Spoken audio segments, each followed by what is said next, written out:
नमस्कार सभी को। एक बार पुनः आप सभी का हार्दिक स्वागत अभिनंदन है। तो साथियों, सुबह की क्लास के अंदर एक बार पुनः हम आपके सामने हाजिर हो चुके हैं।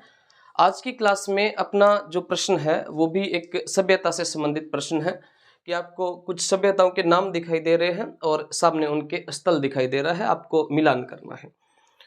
आपके सामने सबसे पहले नाम दिया है बालाथल, और बी में है गणेश्वर, सी में है बागोर और डी में है रंगमहल। इनको मिलाना है कि भाई ये सभ्यता कौन से जिले के अंदर है, इनके जिले वाइज इनको मिलाना है। सबसे पहले देखो बालाथल। बालाथल जो सभ्यता है ये भी आपकी बेड़च नदी के किनारे है। कौन सी नदी के किनारे है? तो बेड़च नदी के किनारे साथियों बालाथल सभ्यता है। बालाथल सभ्यता जो है इसकी खोज जो थी इसकी खोज जो है ये 1963 के अंदर वी.एन. मिश्र के द्वारा की गई है। 1963 के अंदर वी.एन. मिश्र के द्वारा बालाथल सभ्यता की खोज की गई थी। बालाथल सभ्यता जो है यहां से हमें पशुपालन, शिकार और कृषि के साक्ष्य मिले हैं। पशुपालन, शिकार और कृषि के साक्ष्य कहां से मिले हैं? बालाथल से। इसके अलावा बालाथल सभ्यता जो है, इस बालाथल सभ्यता से हमें जो है वो मिट्टी की सांड की मूर्ति मिली है। मिट्टी की या सांड की मरण मूर्ति मिली है। सांड की मूर्ति कहां से मिली है? तो मिट्टी की सांड की मूर्ति जो है ये साथियों मिली है बालाथल सभ्यता से। गणेश्वर जो है ये कांतली नदी के किनारे है। कांतली नदी के किनारे, और कांतली एक नित्यवही नदी है। कांतली एक कैसी नदी है? नित्यवही नदी है। और कांतली नदी के किनारे कौन सी सभ्यता है? गणेश्वर सभ्यता है। यहां से सबसे पहले पत्थर के बांध मिले हैं। पत्थर के बांध कहां से मिले हैं? तो पत्थर के बांध जो है ये आपके गणेश्वर सभ्यता से मिले हैं।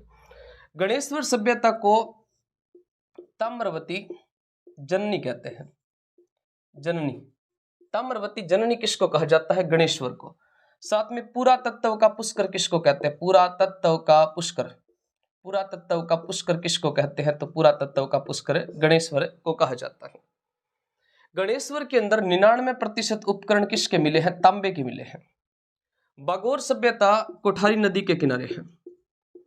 कोठारी नदी के किनारे है। यहां से बागोर जो सभ्यता है ये कोठारी नदी के किनारे है। यहां से हमें महासतिया का टीला मिला है। महासतिया का टीला साथियों कहां से मिला है?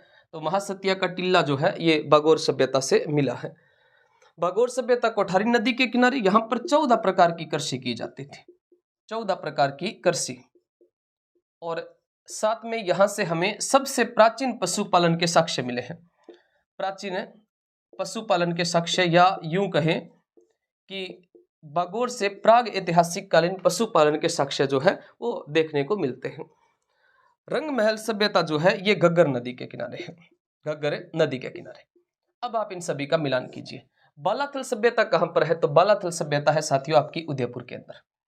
गणेश्वर सभ्यता है आपकी सीकर में। बागोर सभ्यता है आपकी भीलवाड़ा के अंदर। और रंगमहल सभ्यता आपकी हनुमानगढ़ के अंदर है। तो ये सभी आपके मिलान हो गए, यानी कि 1 को 3 से मिला दीजिए। मैं इधर लिख देता हूं, 1 को 3 से मिला दीजिए। बी को आप मिला देना, बी गणेश्वर 1 से। सी को बागोर आप मिला देना, बागोर भीलवाड़ा। सी को 2 से मिला देना, और डी को 4 से। डी को 4 से मिला देना। ये इसका सही उत्तर आ जाएगा।